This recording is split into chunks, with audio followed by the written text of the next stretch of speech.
এই ভিডিওটি তাদের জন্য যাদের কষ্ট আপনি নিজ চোখে দেখতে পান না, কিন্তু আপনার সুবিধার জন্য তারা প্রতিনিয়তই পিছিয়ে যাচ্ছে।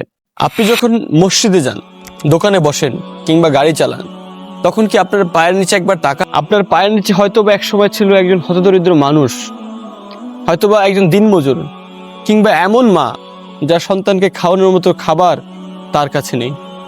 আপনার আরাম, উন্নয়ন এবং শক্তির পেছনে কে কষ্ট পাচ্ছেন একবার কি ভেবে দেখেছেন?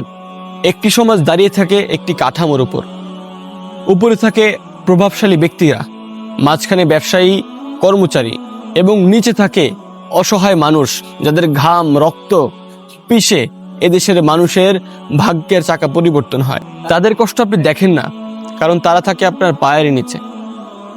আপনি যখন উপরে উঠবেন তখন কেউ না কেউ নিশ্চিতভাবে নিচে নামতে থাকবে।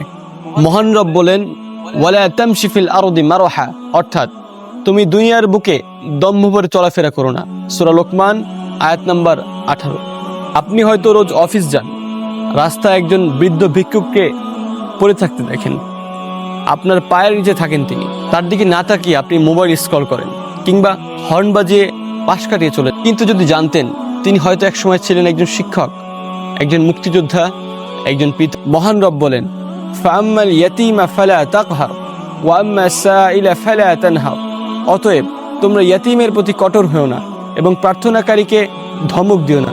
সূরা দোহা আয়াত নাম্বার 9।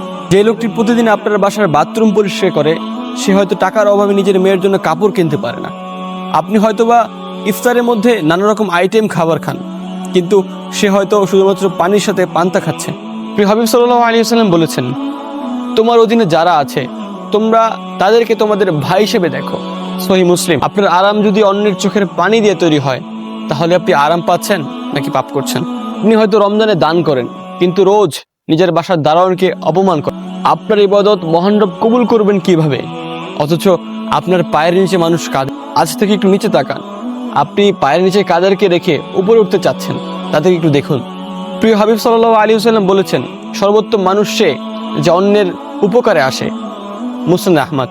তাই যদি আপনার পায়ের নিচে কেউ থাকে, তাহলে তাকে তুলে দিন, তাকে দেখুন এবং জিজ্ঞেস করুন আপনি কেমন আছেন। তাহলে আমাদের সমাজটা উজ্জ্বল হয়ে উঠবে, উজ্জ্বল হবেন আপনিও।